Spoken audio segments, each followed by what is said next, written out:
Hello po sa inyong lahat mga ka-crypto. Ako po si Pinoy Crypto Trader at sa video na ito ay atin mong pag-uusapan ang tungkol sa balitang ito kay Shiba Inu, kung saan ay meron daw pong 6 na Shiba Inu addresses ang yan naglalaman ng 30 trillion na amount ng SHIB tokens. Ang kada isa pong address ay naglalaman po ng 5 trillion. Kaya meron pong 6 na addresses at kaya sa kabuuan ay umaabot po ng 30 trillion na SHIB tokens ang laman ng mga ito.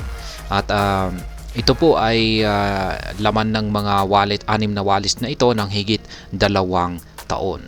At yan, dahil dito ay nagkakaroon po ng iba't ibang espekulasyon ang community ng Shiba Inu kung kanino kaya or sino kaya ang nagmamay-ari ng 6 na mga addresses na ito na naglalaman ng ganito kalaki na amount ng SHIB tokens.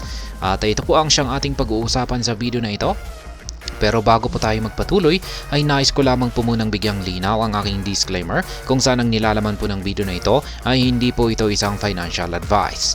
For education and information purposes lamang po ang layunin nito. Maliban po dito ay nais ko na rin pong magbigay babala na wala pong kahit anumang group chat ang Pinoy Crypto Trader.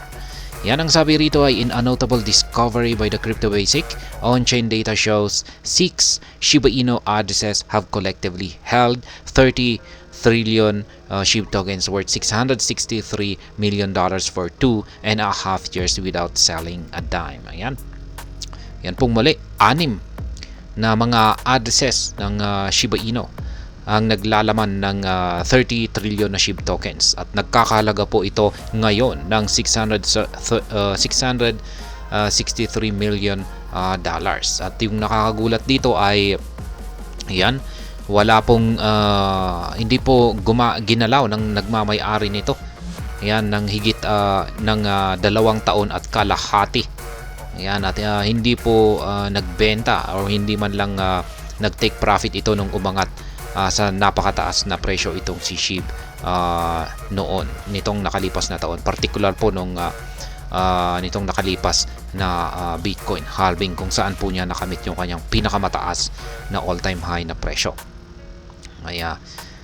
Ayan, sabi rito ay specifically data shows that 6 Shiba Inu wallet addresses each possesses precisely 5 trillion tokens valued at $110.70 million based on current exchange rates. Ayan, tulad po ng aking sinabi kanina ay yung 6 na wallet addresses na ito na Shiba Inu wallet addresses ay naglalaman po ng 5 trillion tokens ang kada isa. At yan, kung pagbabasihan po natin ay ang kasalukuyang presyo nito ngayon ay ang 5 trillion tokens na ito ay nagkakalaga ng $110.70 million. Ito po may screenshot po dito ang The Crypto Basic. Yan po yung kanilang mga addresses, 6. Yan, 6 po yan.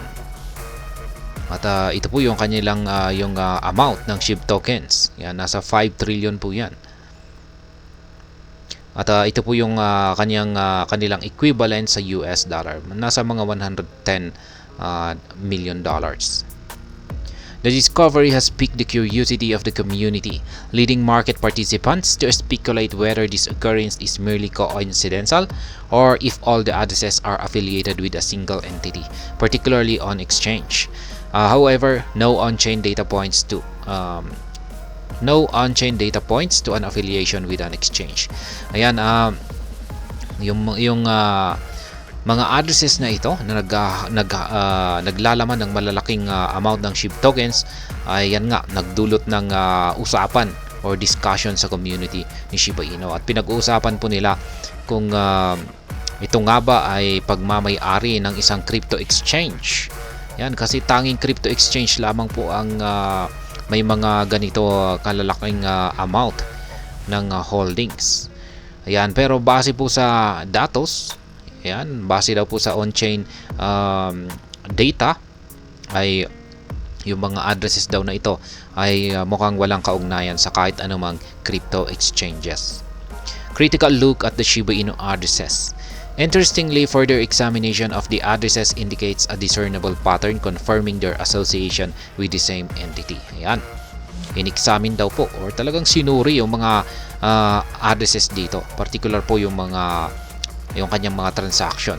At nagpapakita daw po na yung nagmamay-ari daw po sa 5 mga addresses na ito ay pagmamay-ari lamang ng iisang entity. Yan, posibleng isang tao or isang grupo or institution.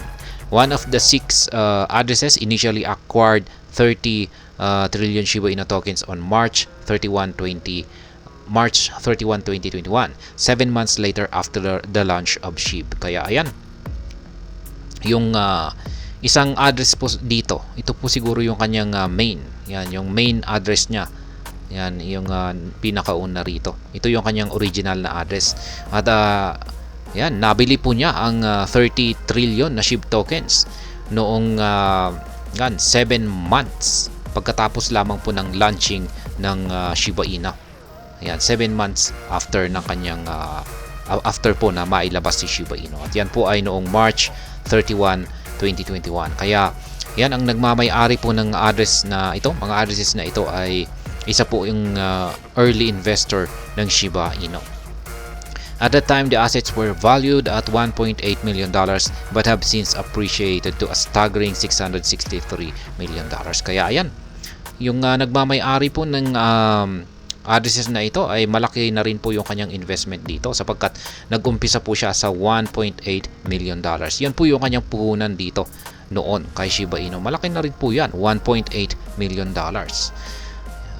Yan, kaya po niya nabili yung 30 trillion na Shiba Inu tokens nitong March 31, 2021. Kaya yan, isang malaking investor po, isang whale po ito. Ngayon ay yung $1.8 million na puhunan niya po kay Shiba Inu ay umaabot na ng $663 million. Kaya yan, lumago po. Ayan, lumaki. Mula $1.8 million ay naging $663 million na po ang halaga nito ngayon. After receiving the 30 trillion tokens, this Genesis address held onto the tokens for 8 months without offloading any of them. Ayan. Pagkatapos po niyang nabili yung kanyang 30 trillion na amount ng Shiba Inu tokens ay hinold po niya ito ng 8 months or 6 na buwan. At ayan, wala po siyang isinagawang kahit anumang transaction dito. Hindi po siya nagbenta or hindi po niya ito dinagdagan. Patuloy lamang po niyang hinold ito ng 8 months. Tapos ayan, dito na po siya nagsimula na hatiin ito sa tigli-5. Ayan, gumawa po siya ng additional na 5 Shiba Inu addresses niya, tapos dinivide po niya ng tigfa 5. Then from November 4 to 6, 2021, the wallet sent 5 trillion tokens to each of the other 5 addresses while retaining a share of 5 trillion for itself. Kaya ayan. So sabihin natin na ito yung main niya na address. Dito po niya, ito yung ginamit niya na bumili ng 30 trillion na SHIB tokens. Ayan, pagkalipas po ng 8 months or walang buwan ay ayan, sinend po niya dito sa additional na 5 wallets niya ang tigfa 5 trillion na SHIB tokens. Kaya ayan, parang diniversify po niya. None of the 6 addresses, including the Genesis address, has sold any tokens since November 2021, maintaining ownership of the 5 trillion SHIB for over 2.5 years amid market volatility and fluctuations. Kaya ayan na nga, nung mula noon ay wala na pong activities or aktibidad na isinagawa ng 6 na addresses na ito. Yan, maski nung umangat ang market price ng maski sumabog po talaga sa napakataas na presyo itong si Shiba Inu ay ayan, hindi po wala pong naganap na activity, kahit anong activity sa 6 na addresses na ito.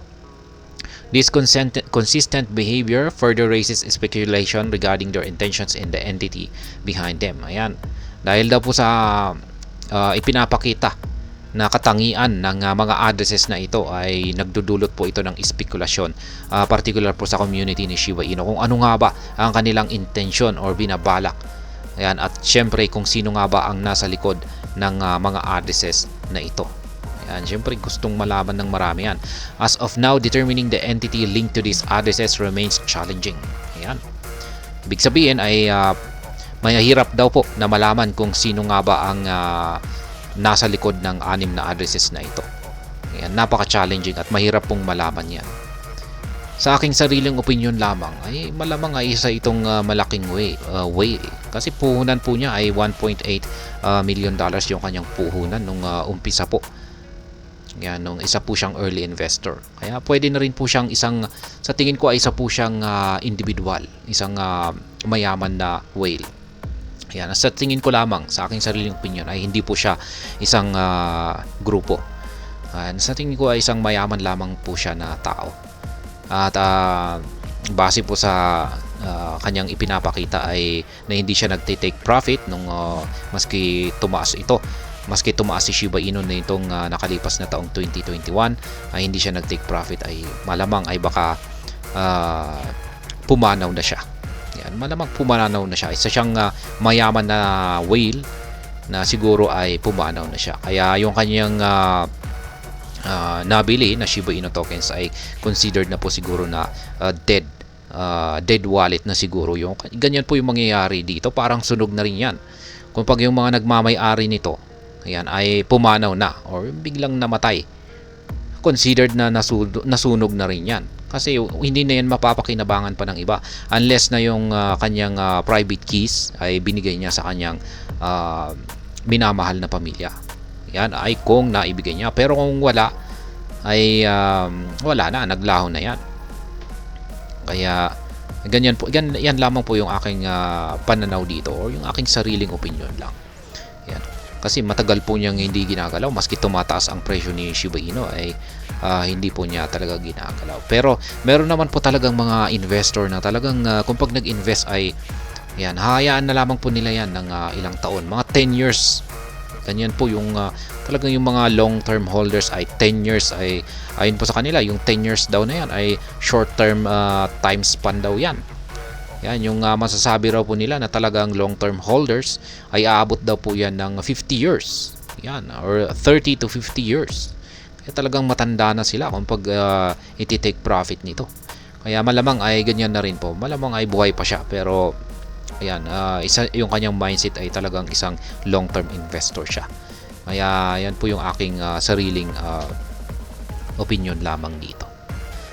Ayan, kung ano naman po yung inyong sariling opinion, ay opinion ko lamang yan. Kaya yung kung ano naman po sa inyo ay maaari po ninyong ibahagi sa comment dito sa ibaba para malaman din po natin kung kayo ba ay sumasang-ayon or yan, kayo ay nagdi-disagree. At hanggang dito na lamang po tayo sa video na ito mga ka-crypto. Sana po ay inyong nagustuhan ang aking paliwanag sa video na ito. Kung inyo po itong nagustuhan, pakiclick lamang po ang like button nito. Para naman po sa mga bago lamang dito, kayo po ay aking inaanyayahan para mag-subscribe. Pakiclick na rin po ang bell icon nito dahil ito po ang siya magsisilbing notification nito sa mga bago kong videos na akin pong ina-upload sa aking YouTube channel na ito. Marami pong salamat sa panonood. Ingat po tayo lagi at God bless po sa ating lahat.